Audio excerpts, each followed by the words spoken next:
ప్రస్తుతం ఇటలీలో శృతి హాసన్తో రొమాన్స్ చేస్తూ తన పాటల చిత్రీకరణ వేగవంతం చేసిన కాటమరాయుడు యూనిట్కు ఒక 2 ప్రశ్నలకు సమాధానాలు దొరకకపోవడంతో తీవ్ర టెన్షన్లో ఉన్నట్టు టాక్ వినిపిస్తోంది.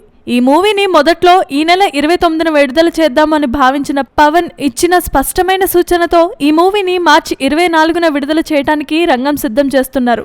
అయితే ఈ మూవీని భారీ రేట్లకు కొనుక్కున్న బయ్యర్లలో కొన్ని వర్గాలకు మాత్రం ఈ మూవీని ఈ నెల 24న కాకుండా ఈ నెల 29న విడుదల చేయమని అడుగుతున్నట్లుగా టాక్ వినిపిస్తోంది. దీనికి కారణం మార్చి 29న ఉగాది వస్తే ఆ తర్వాత వారంలో శ్రీరామనవమి, గుడ్ ఫ్రైడే లాంటి వరుస సెలవులు రెండవ వారంలో వస్తున్న నేపథ్యంలో కాటమరాయుడుకు డివైడ్ టాక్ వచ్చిన మొదటి వారమంతా పవన్ స్టామినాతో కలెక్షన్స్, రెండో వారమంతా హాలిడే సీజన్తో కలెక్షన్స్ వస్తాయి కాబట్టి అన్ని విధాలా ఉగాది సెంటిమెంట్ ఈ మూవీకి మంచిది అని వాదిస్తున్నట్లుగా టాక్ వినిపిస్తోంది.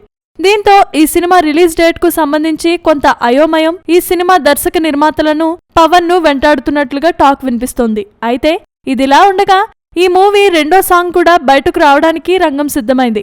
ఇప్పటికే మిరా మిరా మీసం అంటూ హీరో ఎలివేషన్ సాంగ్ కు విపరీతమైన స్పందన వచ్చిన నేపథ్యంలో ఈ మూవీ రెండవ సాంగ్ ను ఈ రోజు కానీ లేదంటే రేపు కానీ విడుదల చేసే యోచనలో ఉన్నట్టు తెలుస్తోంది. అయితే ఏ పాట విడుదల చేయాలనేది మాత్రం ఇంకా డిసైడ్ కాలేదు అన్న వార్తలు వస్తున్నాయి. పాటలన్నీ రెడీగా ఉన్న వాటిలో ఏది ముందు ఏది వెనుక అన్న సమస్య కూడా ఉందని టాక్ వినిపిస్తోంది. పవన్ తన మూవీ పాటల చిత్రీకరణ ముగించుకొని ఈ నెల 14న భాగ్యనగరం చేరుకుంటాడు.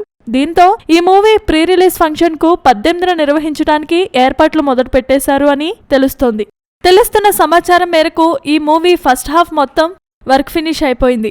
ప్రస్తుతం సెకండ్ హాఫ్ పని మీద నిర్మాత శరత్ మరార్ బిజీగా ఉన్నాడని తెలుస్తోంది.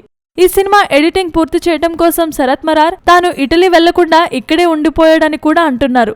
దీనితో ఏదైనా అనుకోని కారణాలు ఎదురైతే తప్ప ఈ మూవీ పవన్ సూచనలకు అనుగుణంగా ఈ నెల 24న విడుదల ఖాయమని అంటున్నారు.